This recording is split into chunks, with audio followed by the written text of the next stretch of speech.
Nesta aula, vamos falar sobre a visão do produto.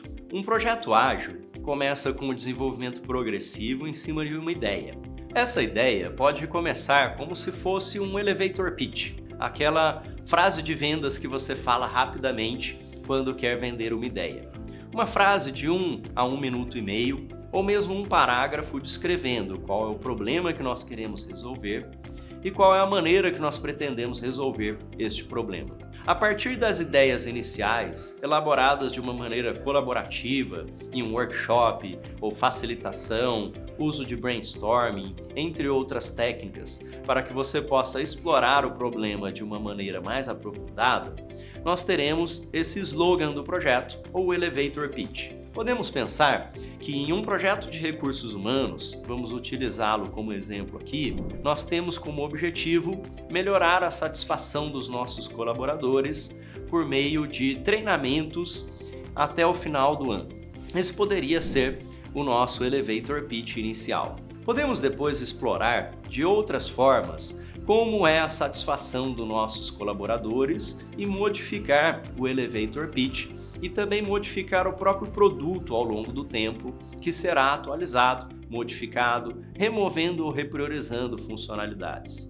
Entender essa ideia de alto nível e pensar na viabilidade do nosso produto e projeto é o trabalho nessa etapa de visão do produto.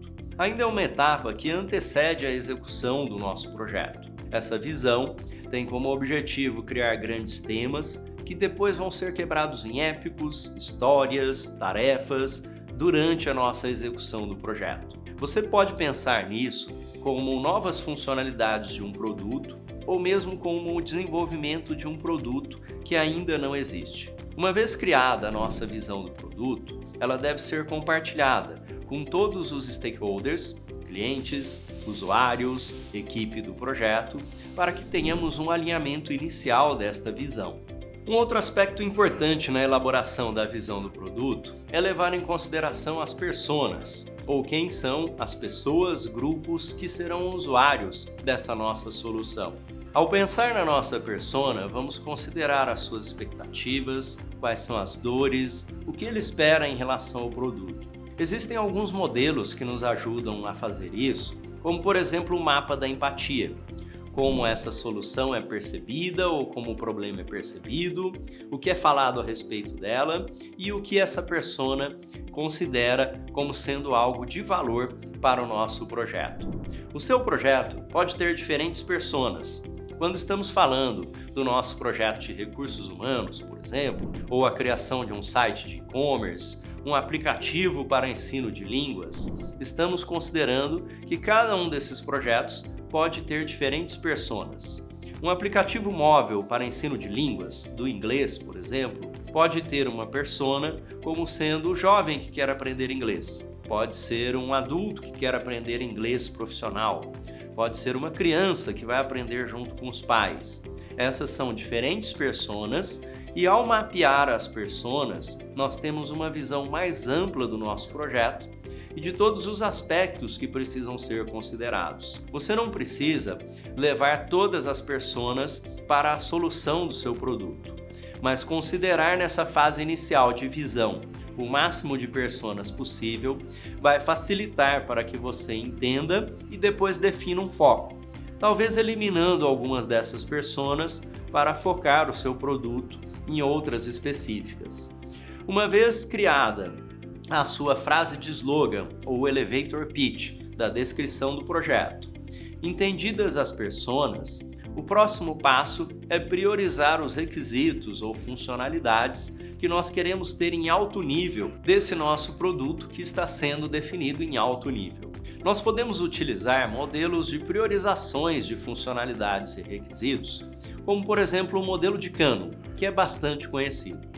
Neste modelo, nós temos grupos de requisitos que adicionam valor e quanto maior forem as funcionalidades nesses requisitos, maior será a satisfação do nosso cliente. Nós temos outros conjuntos de requisitos que são considerados obrigatórios. Quando estão ausentes, o seu produto não terá serventia ou funcionalidade.